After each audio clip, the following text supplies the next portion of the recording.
Hello friends, how are you? I'm Shranik Bardia. I'm back with another new video on Basel Guideline. Today we will discuss about credit risk mitigation. So in this video we will see type of collateral available for credit risk mitigation, and in our next video we will see credit risk mitigation approach or CRM approach and different type of CRM technique as per Basel Guideline. So now you might have a question, what is credit risk mitigation? So in simple words, it's a process or a technique to mitigate or reduce bank's credit risk. So to understand this, let's take an example.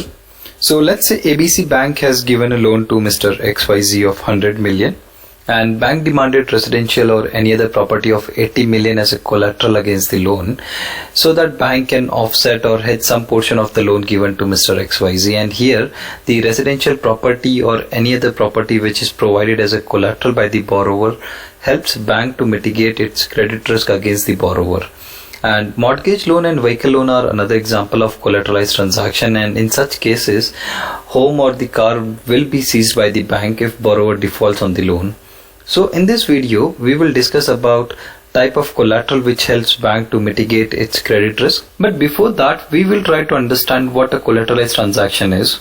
So a collateralized transaction are those transactions in which credit exposure or potential future credit exposure are hedged in full or in part by the collateral posted or provided by the counterparty or by third party on behalf of the counterparty or the borrower. And collateral gives sufficient level of assurance to the lender against default risk, because if borrower defaults on the loan, then lender may seize the asset and sell it to offset its losses. So now we will see what were the aim of committee while designing the new framework for credit risk mitigation.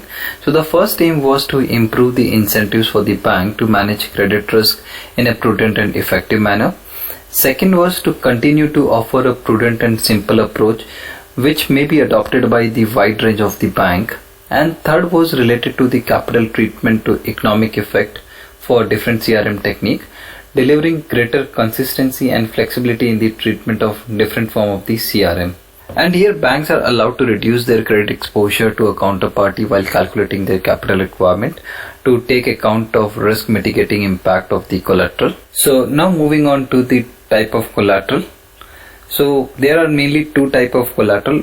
First is funded collateral and second is unfunded collateral. So under funded collateral we have two categories, which is financial collateral and second is non-financial collateral.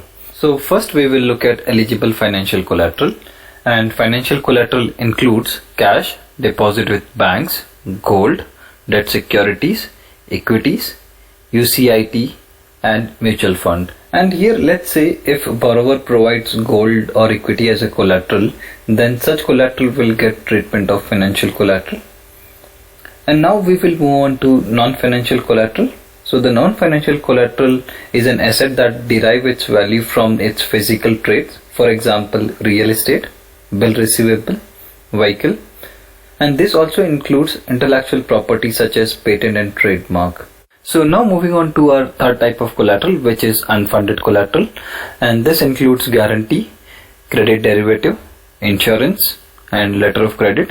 Credit default swap CDS are an example of unfunded credit derivative, and in such swap the credit protection seller does not make any upfront payment to the protection buyer, but the protection seller will make the payment to the protection buyer to cover the losses only when credit event occurs.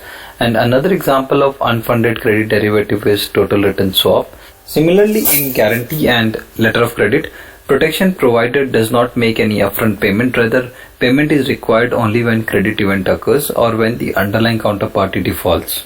And now here we have come to the end of our video, and I hope this has helped you to understand different type of collateral as per Basel Guideline. And if you think this can help others, then please share it with your friends and colleagues, and please subscribe to this channel for more update on Basel Guideline. And please provide your feedback in the comment section below, which will help us to improve. And thanks for watching, and God bless you all.